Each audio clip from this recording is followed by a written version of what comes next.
Good afternoon and welcome everyone. Whoever chose that music, thank you. It has put us all in the mood for a great conversation.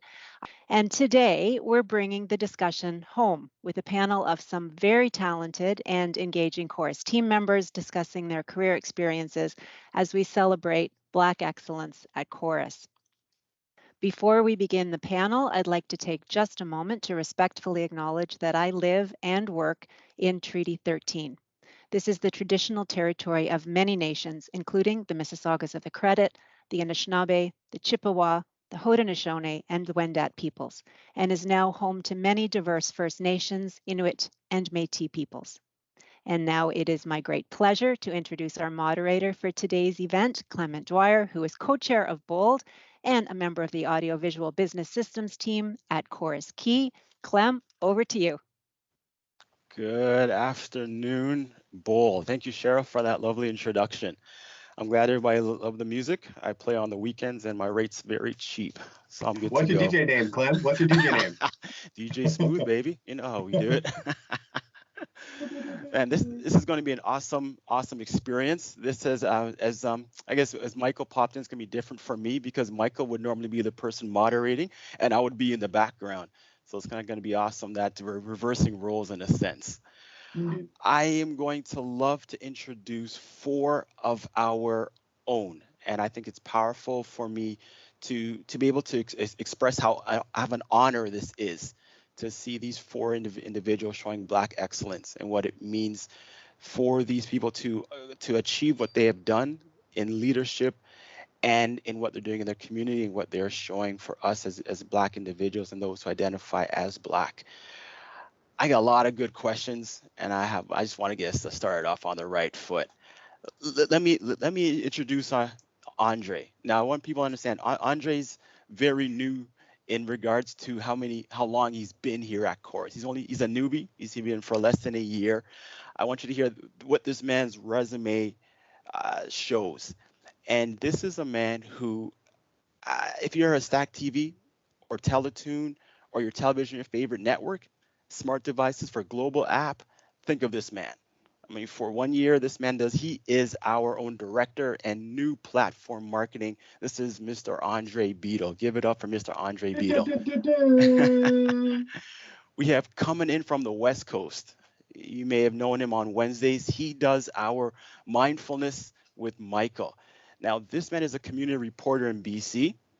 He is a facilitator for mindfulness meditation and dialogue sessions, which we said every end of the month on Wednesdays. For 5 years, he has showcased the things that bring people together for their community and events for nonprofit initiatives. This is Michael Newman. Give it up for Michael Newman. We have our in-house communicato. This is Madame Natalia Williams. If anyone knows anything about the new Corus Central, if you like it, it's her. If you don't like it, it's probably somebody else. But Natalia Williams is the one that you want to go to. She is the one who does our internal communications. She's a director. I've been able to work closely with her as we've done Chorus Awards and we've done a lot of other events, and the things we've seen behind the scenes we can't tell you because they would have to kill you. But she does a lot of things and holds it together. This is Natalia Williams. And then coming in, and I don't know, she's young looking, so I want you to understand she's been doing this for 12 years. So she's been doing this since she's been 10. So for 12 years, she's produced hundreds of world-class commercials, branded content, multi-layered campaigns, and television programming. And during her time with Chorus Temple, she currently manages the live action slate for Nelvana and Waterside Studios. This is Miss Erica Shallow. We'll give it up for our four panelists. I'm going to start off the question with you, Andre. I mean, you've been here for a year and you are director and senior manager. Man, what's it like getting to the position that you are at? Like, describe your success and your challenges of your journey getting to where you are. Um, Thank you for the introduction. I mean, I'm happy to be here, happy to be part of the panel. How did I get here? I mean, I think it's around the passion that I have for marketing, honestly, that has driven me throughout my whole career. Going to school, I dreamt of being in this position, and just hard work, grinding it out. That's really how I got here. And with obviously the help of many others to support my career journey. But yeah, it's really around the passion. Okay, around the passion. Lovely, lovely. Natalia, you're behind the scenes. What was your journey getting to the level that you're at right now? Definitely not a straight line. A lot of hits and misses along the way. I would say that, in reflecting on this question, there's a bit of a combination of some opportunities I took because I just needed a job, and others I needed and took because they really aligned with my vision and where I wanted to go. Um, I started out in journalism, and that was pretty cool. I was an intern at the Toronto Star. I was an editor at a magazine for a handful of years. And then I would sometimes get these pitches from people saying, hey, can you write a little bit about, such and such a company? And I thought, as I kind of looked at the industry, I'm like, I could do that. So I ended up getting a job at a really small public relations agency. And I'll never forget, this is how kind of fresh and wet behind the ears I was. I was writing a press release and I said, okay, I need to talk to the CEO to get a quote for this press release. And they're like, no, no, no, that's your job. That's what you do. I'm like, oh, that's public relations. So I actually was at a couple of PR agencies, and just an incredible kind of learning experience. You're juggling a bunch of clients, bunch of audiences, a lot of demands, and just really kind of ongoing a lot of work. But then at one point I kept thinking, would be interesting to be on the other side of that. I want to understand the strategy. I want to be behind kind of building the comms plan. I want to know who the audiences are and kind of be behind the thinking of it all. And so that that started my path into corporate comms. I spent, funnily enough, as I say, not a straight line. I was at a law firm for a number of years doing communications and marketing there, which was really curious. A couple of other, of those jobs that I had to take to kind of, pay the bills. And then some of you who know me and know the story about how I got to Corus is that I basically connected with Dervla Kelly on LinkedIn. I saw her. I had recognized her name from when I was on the journalism side of things, and I think she was at CanWest at the time. And I basically just connected. I just sent a message to connect. There was no kind of anything more to it. And she said, "Hey, would you like to meet for coffee?" I'm like, sure, I'll come on in for coffee. I'll never forget, I came to Corus. I met Stacey Atchison, who is now Cheryl Fullerton's Yeah. EA. And Stacey took me up to the 6th floor, and she said, she closed the door. She said, "Good luck." But good luck. I'm like, this is a coffee. I realized it was a job interview. And then, as they say, 6 years later, the rest is history. Awesome. Well, that's quite the you stepped into a room not expecting something and came out with something that was unexpected. So that's awesome. That's awesome. Indeed. Coming from the West Coast, Michael Newman, community reporter. You must have a lot of stories in your journey. What was it like getting to where you are? Oh man. Firstly, I just want to say acknowledge that I'm on the Coast Salish territory, Squamish, Tsleil-Waututh, and Tsleil-Waututh, Squamish, and I'm missing one. Someone will correct me in the chat, but I just want to acknowledge the Indigenous folks that I'm here on the West Coast. Musqueam, that was the last one. Yeah, Musqueam. My journey was very similar to Natalia's in that I got a degree in entrepreneurship management and political science. I child of immigrants. She said, "Go get a job at a bank or get something really secure, and it'll be fine." Risk averse. And I went to school, but I always had a knack for talking to people. I love culture. I love dialogue. I love learning about people and things that are outside of my own, space and perspective. And so I love to travel. So these things were just naturally oozing out of me. And so I got an opportunity to I went to University of Central Florida in Orlando, and I became Mr. UCF. It was like this big kind of like contest to be like a representative of the student body, which was like 56,000 people at the time. And I got to introduce, when dignitaries and stuff came to campus, I would, host them and introduce them at large events. And it just planted this bug in me of like, wow, I have this personality, and I'm an extrovert for people who know me. And how can I utilize this skill set that I have to be able to like connect with people that may not have access to the things I have access to? And so that kind of put me on a trajectory of like just engaging artists, creatives, initiatives, and just being able to leverage and bring their voice to life to other people that might not know about them, and just being kind of like being that middleman and being a bridge. And that's kind of like the intention and the motivation between the career of like, okay, I like talking to people. I never thought about a career in television, but I was always really inspired by Oprah. Oprah was like wow, she's having these really beautiful, heartfelt conversations on Yeah. screen, and it's being broadcast nationally. And not even just because she was Black, but it was just because that was so different compared to the other stuff that was on TV. Yeah. And I said, I want maybe I could do that. I was like at home watching Super Soul Sunday like every week, like just soaking it up. I'm young. I'm like 33, so this is like, I didn't really grow up with the Oprah show. It was later on.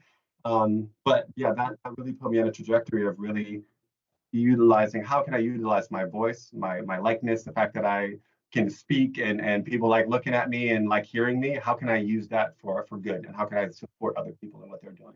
And also how can I bring things to life to expand other people's perspective on things? And so I just kind of followed that, and that led me to from Florida to New Mexico, where I was hosting a travel TV show, talking to mom and pop shop owners and like old gold miners, and going on glider planes and horseback riding, just really outside of the box stuff from what a Florida boy would normally be have access to. And that it just kind of catapulted from there. But it's always been an intuition and right place, right time, and speaking my truth, just being unapologetically myself and reflecting that back. And it just got me into doors that maybe I wouldn't have if I wasn't so authentic, or just kind of show up in the way that I do. So that's kind of Nice. a brief synopsis. I'm a talker, so you're gonna have to like shut me up or like give me a 30-second rap. So You got that's 3 seconds that's to my make it thing. work. There you go. Well, I looked at too the being unapologetic, authentic, which is where you were because of who you were. Sorry, you got to where you were because of being who you were. Yeah. And also you had a skill that you didn't know could be something that could be a career. And I Yeah. think that's something we should look at. Sometimes we don't know what we're good at, and we think that because I'm someone who can talk, maybe there's no position or no job for me. But there was something, and it just took for you to search and use the skills that you had that God gave you to do something that's amazing. So that's awesome. Yeah. Thank you for Eric, reflecting that. Erica, 12 years, girl. I'm sure you have a long story, and we only have like 45 minutes. So, with everything you've gotten, you experienced, what was your journey like? Okay, so I started off actually in music videos, so Okay. producing and directing. And I had this idea of doing a documentary, and I had brought it to Karen King at Global. She was an executive, production executive at the time, and I pitched her. And then, a couple of days later, she sent me this posting at Shaw. It was Shaw Media at the time. And she said, I want you to apply for this job right now, like tonight. I was like, okay, whatever Miss Karen wants me to do, I'm going to do. So I applied for it. I interviewed. It was with a different department, and I ended up getting the job. I started off at Shaw Media as a production coordinator. And really what it took was like really hard work, because it's sales, commercial production, like a lot of turnover of spots, and just dedication to the job. And eventually worked my way up to becoming a production manager, and then manager of production, and just taking on like increasingly difficult and larger projects. And then I would also say taking advantage of the people that were around me and that were in place. Like, I actually reached out to a lot of leaders and asked them, like, because I was from music videos, it was completely different than the corporate world. So I sent out a couple of emails and was like, can you help me like navigate the waters here? Like, I don't quite know how to do this or how to approach this situation. So I got a lot of advice and guidance throughout my journey. That is awesome. That leads me to mentorship, because to me, I think mentors, if you can find a mentor, it can help you along the way, help you navigate a lot of potholes that you wouldn't necessarily have to go through, but it's guidance, it's the support. And Erica, starting off with you talking about what mentorship meant to you, what has it done in your career? How has it helped you to, in your challenges that you've had to overcome or are still dealing with? What has it meant to you? I would say mentorship was probably one of the biggest components of my growth here between Shaw Media and Corus Entertainment.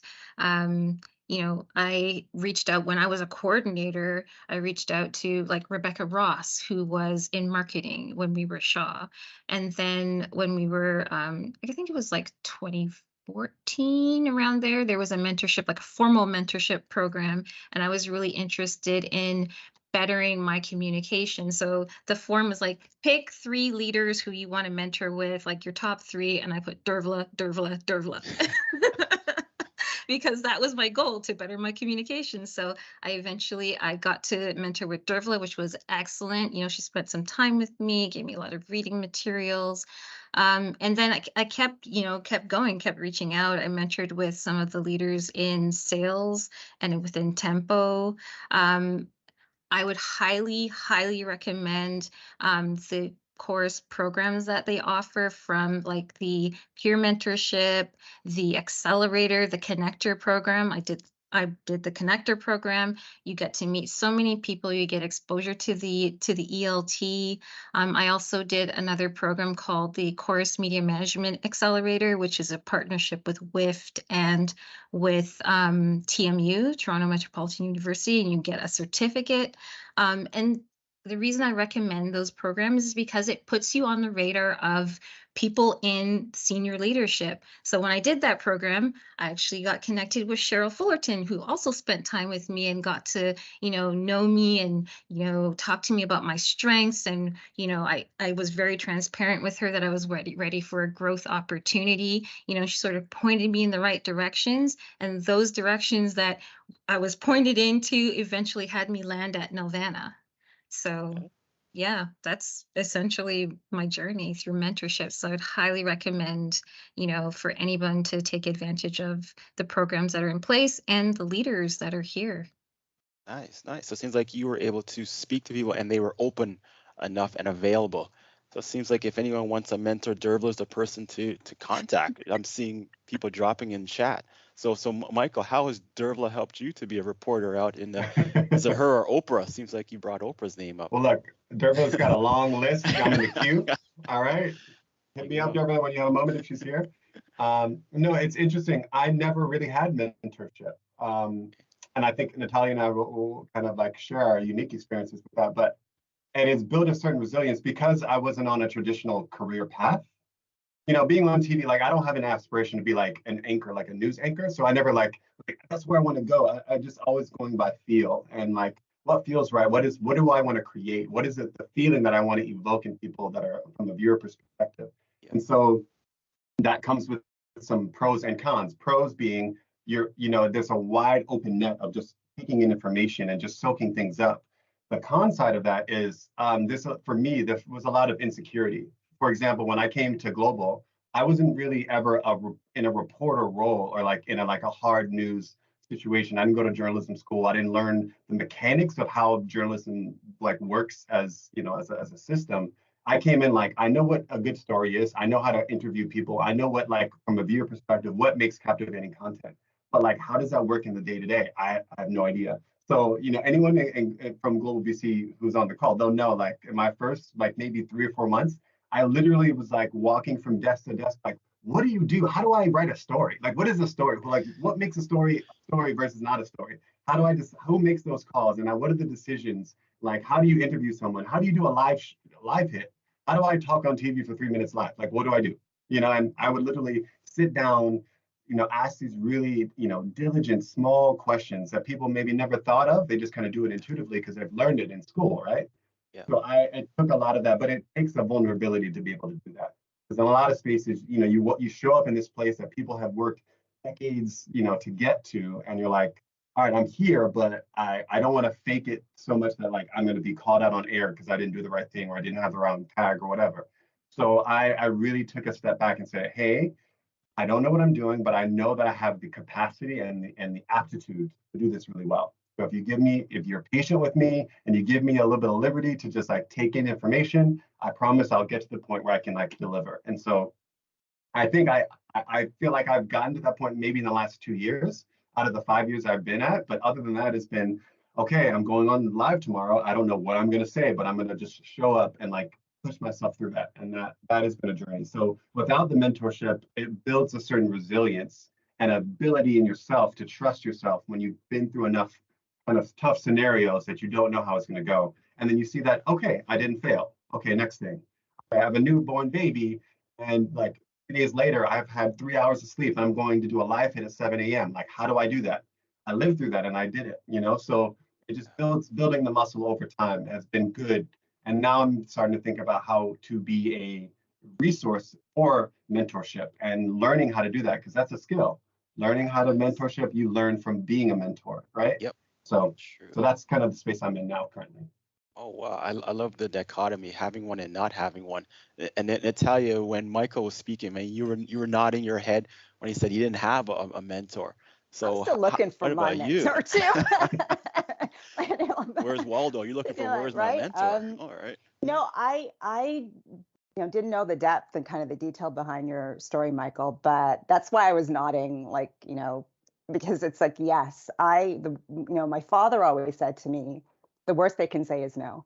And I feel like that's been a bit of a driving mantra in my head that, even when Eric is talking about just reaching out and asking the question and let's meet, let's talk. And building that resilience over time with, okay, they didn't want to speak, I'll try somewhere else. So yes, they did. Let's see where this can go. I think trusting my instinct over time, I've become a lot better at sussing out situations, figuring out what do I need, kind of where should I go. It's almost like a sixth sense as I get older, but knowing kind of this is right for me, this is the next step, this is what I need to explore, and then tapping into the worst they can say is no, having that take me forward. So mentorship, I always thought I needed one, and I was always on the hunt for one. And it's funny to be here right now talking about this with this panel and in this position, and realizing that I didn't do too bad kind of on my own. Not bad, not But bad. I am still looking for one though, for kind of that next phase in my career. Okay, there you go. Reach out to Dervla, seems like. Mr. Dre, how are we doing over there? What are you with a mentor? Are you looking for a mentor? How has mentorship molded you and shaped you in what you're doing right now? Yeah, mentorship has been huge for my career. I honestly, I don't know where Dervla gets this much time, but she's literally my mentor right now. Um, and no, she's been amazing. Just literally kind of sitting with me, just hearing me out on like how to navigate this big ship here at Chorus. She's been very receptive in terms of helping me understand like how do I improve, how do I show up. She's in a lot of the meetings that I'm in with senior leaders, and it's really about having somebody to really throw ideas off of and understand. Oh, that probably could have gone a little bit better. This is how you could potentially position this. Just having somebody to lean on is amazing. And throughout my entire career, I've had somebody to lean on like that. I've had both mentors and sponsors, and so I don't know if everyone knows the difference between a Yeah, sponsor and a explain that. mentor. Yeah. Yeah, so a mentor talks to you, and a sponsor talks about you. And so there's little nuances there, but what I've really found with the sponsorship, though, honestly, is that not being in the same room as some of the senior leaders and having somebody that will speak up and say, "Hey, Andre did that really well," or "Andre's showing up in this way," is really, really impactful and really will move the needle for your career. And I've seen that firsthand. But going back to our mentor, again, it's huge. Just having that conversation back and forth, being able to, again, ping things off of somebody. I have Dervla internal here as a senior leader, and again, trying to understand how to navigate Chorus. But I also have an external mentor who is a senior executive at an agency. and he gets to see a huge perspective in like the marketing landscape, and helps me kind of think outside the box and help me grow as a marketer. So yes, definitely learned a lot from mentorship, and it's helped me tremendously. I mean, I'm hearing how important a mentor is, and I didn't even know about the name sponsor. Having someone who's an advocate for you to speak on your behalf when you're not in the room, Yeah. it helps you because you're doing all this work and you may not be doing it where everyone can see you, but there might be someone who sees you and says, I see how hard this person is working. We should give this person that opportunity. And then all of a sudden, the opportunity comes your way, and you're kind of wondering, how did this happen? Someone had your back. So that speaks to the resilience and speaks to your integrity of doing what you're doing. That people would be able to put their name on the line by speaking up for you. We talked about programs that Erica was saying that's here at Corus and even at different schools, and we talked about who inspired you in your struggle. What tips would you give to someone who walks into Corus right now and then says, I think I have the ability to become a leader, but I don't think it's possible? What tips would you give to them to guide them along that route? Like what thought process did you go through when you walked into this situation? What would you pass on to someone who may think that way? I'll give you a few seconds. Natalia, what would you say to that new person who walks into communications and you see they have the potential and they're like, I'd like to, but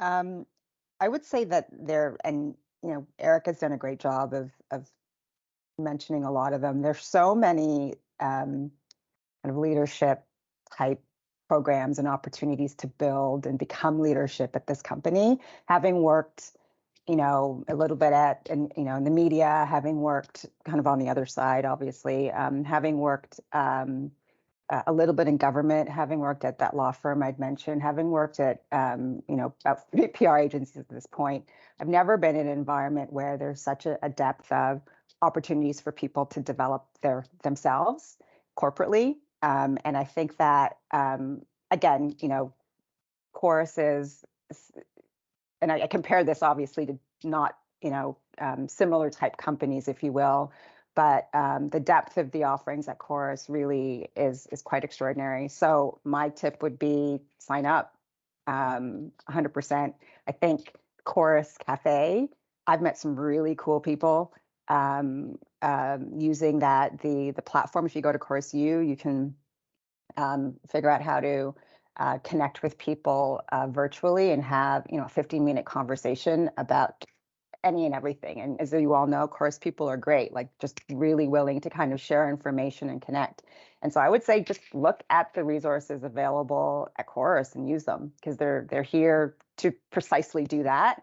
And again, from my personal experience, again, just based on the types of roles and jobs I've had in my past, I've never been at an organization that is so committed to not only offering the programs, but continuing to evolve them. And I think it's really quite interesting. And I've been part of it, obviously, and taken advantage of some of them myself as well.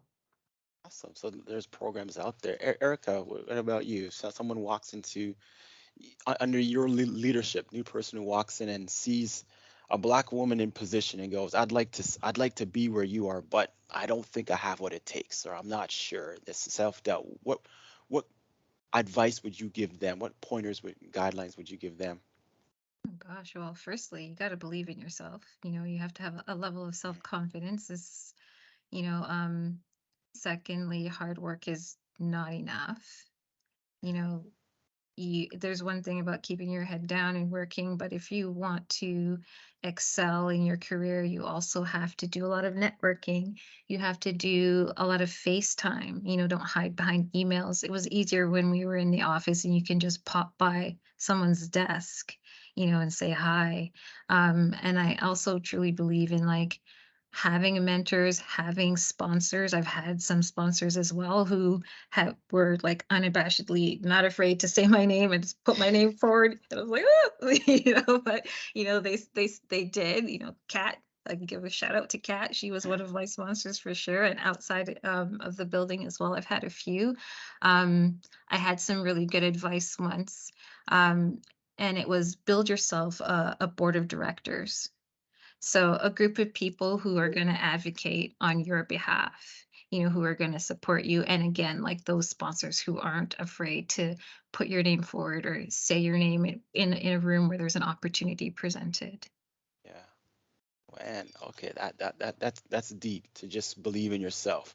I think it's one of those things. It's easier said than done, and sometimes it's a head game. In your head says one thing, but your heart has to say another. You have to believe that you are capable of being in this position, and if not you, why not? And I think that's what we need to go for. Michael, in your position where you speak to a lot of people, you're a reporter and you get to hear the inside stuff of how someone got to where what have you learned that if someone was to come up to you and say, Michael, I'd love to be a reporter. I talk, I speak real good, but I don't think I have what it takes to become someone in your position. What would you say to them? Mm, mm. I think it's an inside game first, right? And so to what I'm hearing too, the internal dialogue will dictate how you show up in spaces and what kind of space you take up and what you project to other people, right? So if you develop that inner self-confidence or a knowing of what your unique gift, what your unique genius is, and then you're walking into spaces with that, Yeah, people, it reflects, like people will know it, right?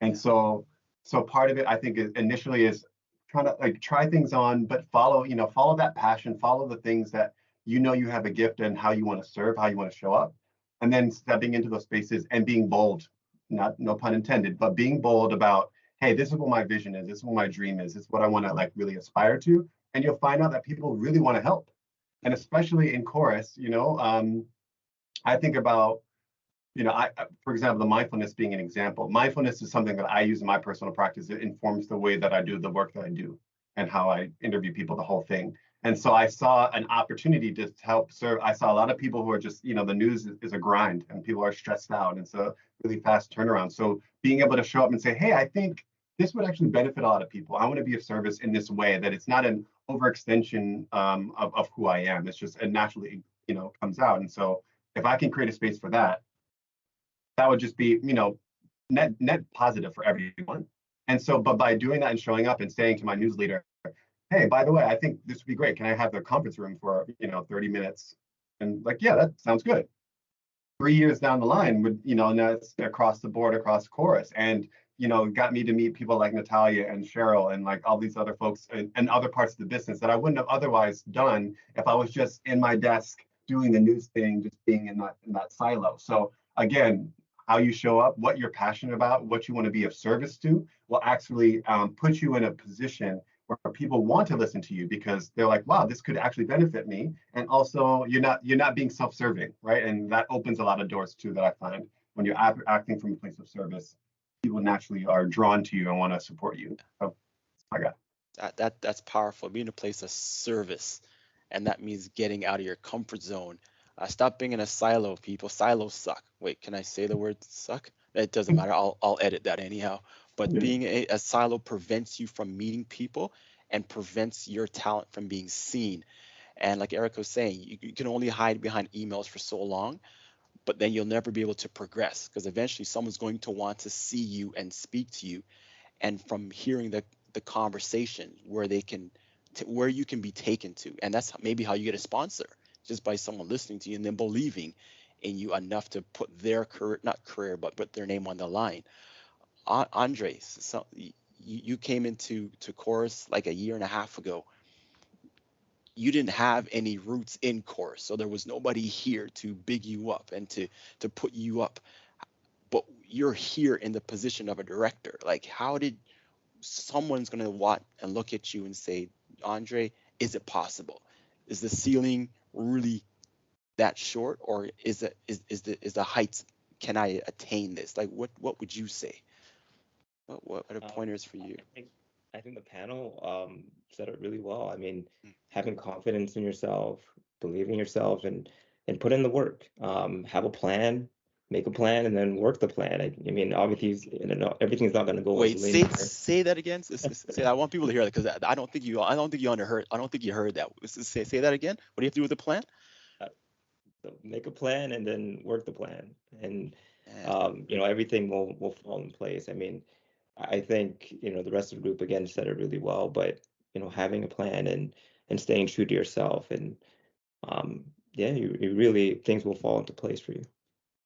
So yeah, it's the confidence of knowing what you believe, for having a plan and following through with it, learning how to network. I find that to be a very powerful tool, something that I think we lack. I don't think we're taught how to network. So with you, yeah, Michael, I saw your hand up there. I want to interject I some. just I just wanted to add to Andre's bit. Have a plan, but be nimble, right? So Yeah, I'm coming from like there's a structure of like having some firm pillars, but then also the fluidity and the agility to move and know what the needs are. And so you're in a advantageous position to adapt when necessary. I'm like the water. I like the water analogy. okay. Absolutely, I agree with you 100%. Here's we had this discussion just before we went live, and it's the heavy question. It's the fastball that I threw that nobody saw coming. You as a black man, you as a black woman here at Chorus, there are not many of you in the positions that you are at. Well, let's call it what it is. There aren't many of us in the position. Do you feel that you are carrying a weight for other black people, or do you feel that you are carrying a torch for other black people in this company? It's a heavy question, and I would love to hear. Yes, Erica. Um, I don't think that I would see it as carrying the weight. Mhm. I would see it as maybe setting an example Okay. for someone to potentially aspire to. Not that I'm finished my journey by any means, but I really feel like my job now and has been for the last couple of years is to send the elevator back down to pick up other people and to, you know, um, mentor other people as well to help them. You know, I do for the last couple of years, I've done like career development plans with people and just sort of helping them, like Andre was saying, to make a plan. You know, it's definitely a good idea to remain agile, but, you know, not a lot of people have access to that or even know that that's something that they should be doing, especially as they start to think about their future. So I would say carrying the torch to light the way, as well as sending the elevator back down is what I think is my Okay. position right now. Okay, that's good. Carrying a torch. Andre, what do you think? You think you're carrying a torch? You think you're carrying a weight? Um, I mean, at times, I really honestly look to my kids for the most part. I have three daughters, and you know, I think about their future, and I think about how they're going to be growing up, and I just try to be a strong example for them. They're black, obviously, and they're female, and so they have a lot of they're gonna have a lot of obstacles going through their lives, and whatever I can do to ease that for them, that's what I'm trying to do at the end of the day. And I hope, you know, they can follow my path and do better than I am. So um, I love what Erica said about sending the elevator down. I'm pretty big on that as well. Wherever I can lend a helping hand, absolutely, I'm there. And so yeah, sending the elevator down, I think, is also a big piece of that as well. Nice, nice. Natalia, how about you? Is it a weight on your shoulders? Is it a torch that you're carrying? Well, that's such a great question, Clem, and really just gave me um, a moment of pause. I think that there was a time in my life where I felt that I needed to carry that weight and that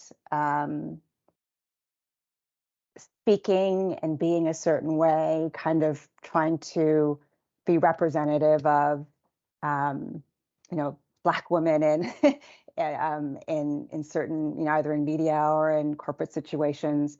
And I realized that I couldn't be that person.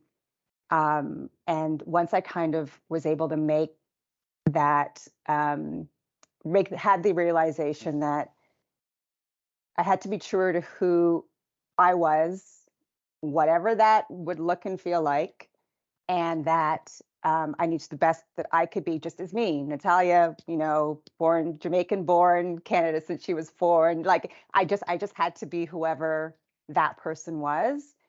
And some people are going to like what I say and agree and think that my perspective on issues or Blackness is kind of, they're aligned with, and others not so much. But I think once I was able to kind of separate, as you call it, that weight with who I want to be and who I believe myself to be, that allowed me to become more authentic, a better leader, a better communicator, have more confidence in meetings, express myself in a way that really felt true to who I am as a person. And so, but I'm hopeful that with that separation, I do become that torch. I do become that person who, whomever looks at and says, okay, fine, I just, she's just who she is and she's authentic. And that's a bit of an inspiration to people. Nice, nice. Carrying torches. Michael, in your journey, out there, are you carrying a weight or are you carrying a torch in everything that you're doing? What's coming up for me is the idea that the most prolific people that we know that have ever been known or famous or whatever are the most authentic and the most pure expression of themselves, Yeah. right? So for me, it's always, I think I'm at a point now where it's about self-actualization as opposed to being something for anybody else. Because like to Natalia's point, if you're reaching or trying to hold something for anybody else, it's conditional. You're not fully engaged in reciprocating your own expression and your own feeling of what needs to happen for yourself. Right. And so for me, I would say, obviously, being in TV is an interesting dynamic where there's a lot of projection of like representation does matter on television for, those little kids that see you. But if I'm holding that while I'm interviewing someone, that takes me out of the present moment. That takes me out of like, what is the uniqueness of this person's experience and my experience? And so if I'm holding that, it makes it more complicated, and it doesn't allow me to fully express my uniqueness in that moment. So it's a paradoxical thing. Whereas I think earlier on, especially coming from immigrant parents, where you're like, we don't see many people like you. You're not gonna, 1 in a million chance you'll get a chance, a career in television. And not to say that they were trying to be restrictive, but it's for being realistic, so you don't get your expectations, like, oh, disappointment. So being set up that way, it created a trajectory for me to, one, try it on, realizing that it was too much weight to hold to try to be that for everyone. And then what's next? Like, who am I? What did I come to this planet to do? And how do I stay true and authentic and integrated in that? And then the natural expression of that is, okay, then I'll get opportunities and people will see me doing what I love. And that is an inspiration for any human being, black or white or whatever. But also at the same time, I realize that I'm the dream of my ancestors, right? Like my Jamaican and Trinidadian ancestors, my African ancestors, like they never envisioned me to be where I am now. And that's a product of me being self-actualized or on that path of self-actualization. So holding that as my core, as my foundation to like, okay, I know where I come from. I know what has raised me and the trials and tribulations of the people before me. But also, how do I surpass that? Because that's what they would want from me. How do I break from that? So it's a 5-dimensional complex thing, but it's not a weight anymore. But I also know that it matters, and so I hold that dichotomy at all times. But also just showing up with dignity and integrity. That's first and foremost, and being a beacon of light to whoever you're being around. So that's well said. That's encouraging. That's encouraging. As I told him, I said that came from a story just coming out of high school, graduating And the last thing my teacher was saying, she says, I feel bad for you that you're a black male as you're graduating. And I kind of stopped and looked and went, well, that's kind of not the statement I would want to hear from a teacher. But she goes, no, I want you to hear this. She goes, you're a black male who grew up in government housing, single mom, and all these other kids have acted certain ways and getting kicked out of school. And yet you represented yourself in a different way. She goes, be very careful. People will paint you with the same brush. That's a weight that you don't have to carry. She goes, you are who you are. Do not carry the weight of those who refuse not to step up. That was a difficult thing. And from there on, I had to be Clem, be who I am. For those who get to know me, this is who you see. I'm Clem Dwyer. I'm the kidder, I'm the joker, but I got heart and I got a passion. This is who you see. Light the torch. The four of you are lighting a torch, and it's encouraging to see this. And for anyone else who's there, you are here to light a torch. Our parents who came over who didn't have anything, say 30 years in the same job and never got to advance, did it so that we would have the opportunity. They set the bar and said, I want you to step over and excel so that you can do that for your kids. And for the next generation behind us, it's our job to, as Erica said, send the elevator down. You haven't reached the top. So someone else is there. When you get to a certain spot, send it down so someone else can join you, because you'll get lonely at the top. Natalie, I see your hand up, girl. Hi, Clem. Hello, everyone. We have a question in the chat. Yes. And this is to the group, so whoever feels most comfortable to answer this question.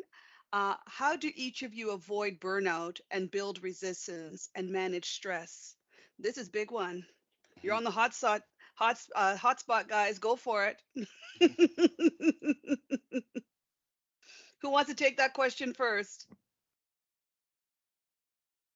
Andre, you're shy. I You think know you're going under. Oh, no, you I got think it, Natalia. you need to start with the yogi. You need to start with the yogi.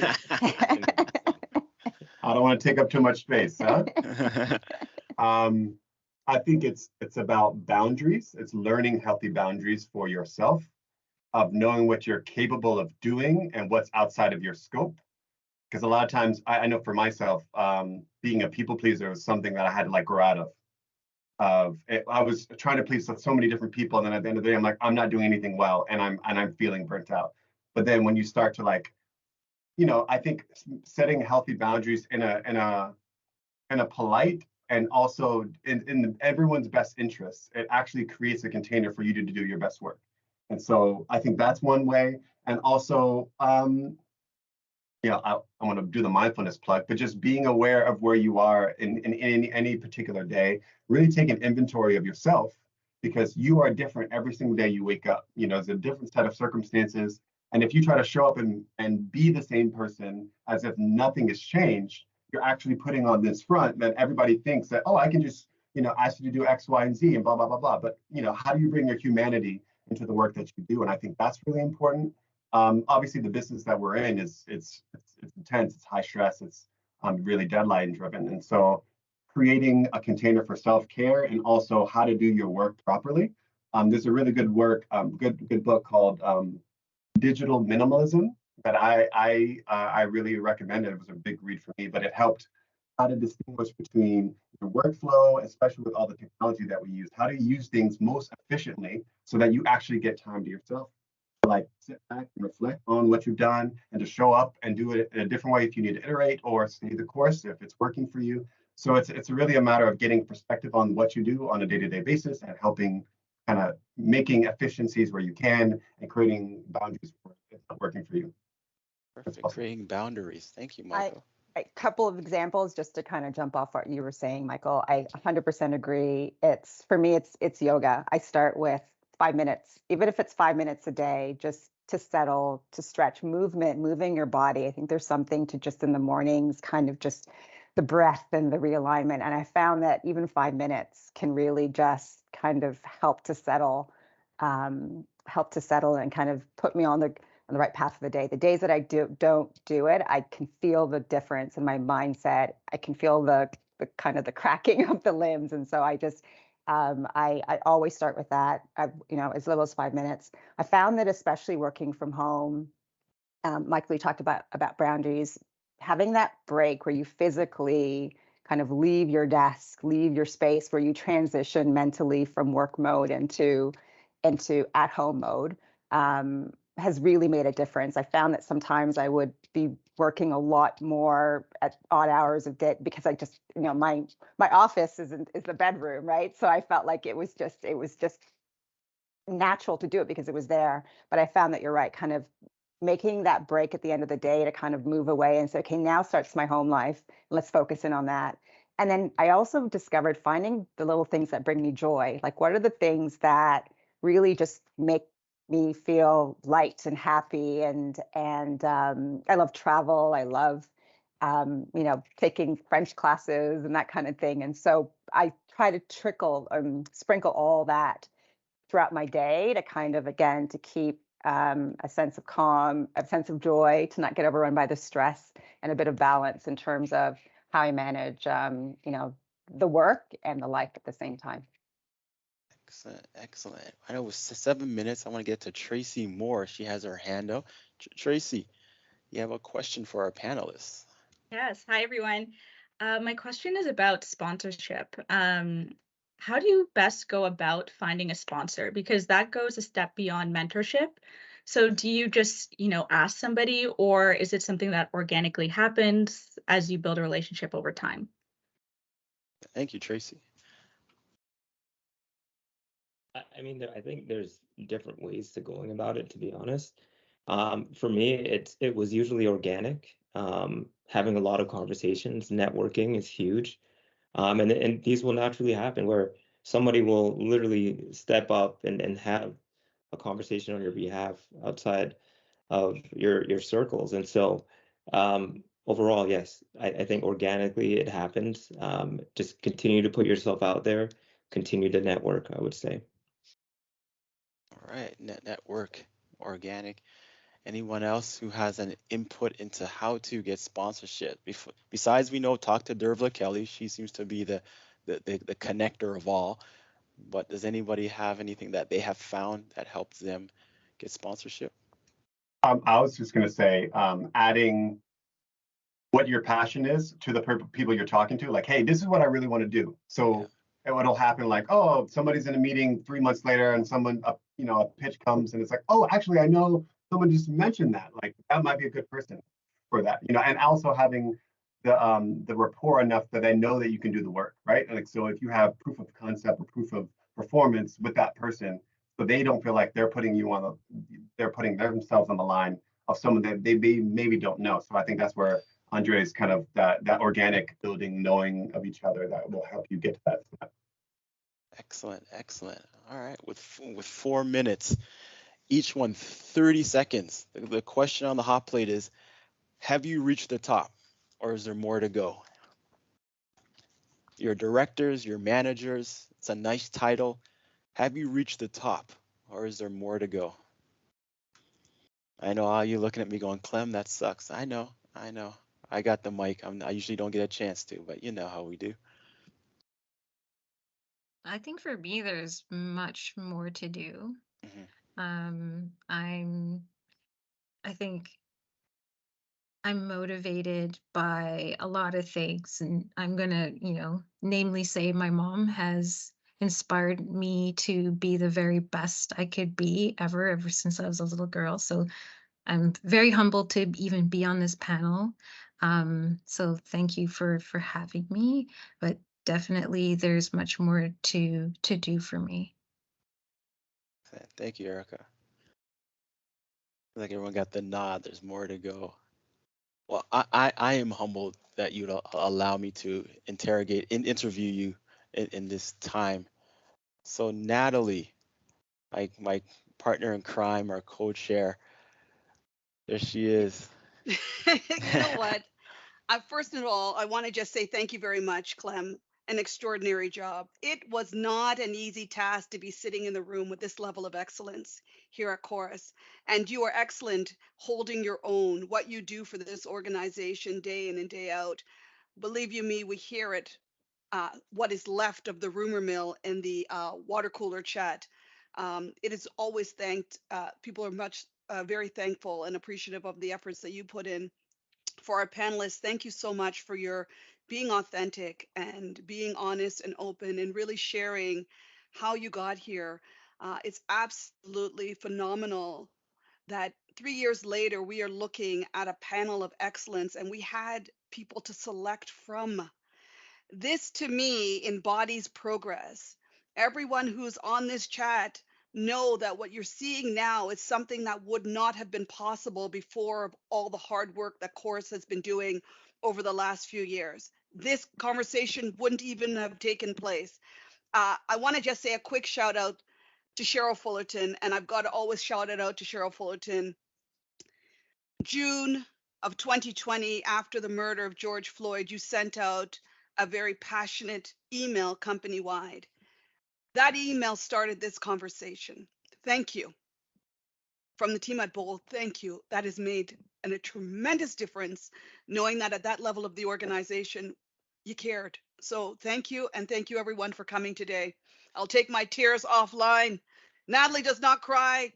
Where is that reporter in me, Michael? And You're Dervala, I'm human. coming You're for human. you. Dervala, I'm coming for you. How come I haven't had a chance with Dervala? You just got here, Andre, and I haven't had Dervala yet. This is not fair. I'm just saying. Thanks, everyone, for coming out today. Have a great day. Thank you. Thank you. Bye, everyone. Thank you. Thank you, everybody. Bye. And stay tuned for next week, our upcoming event, February 23rd, Paint with Original.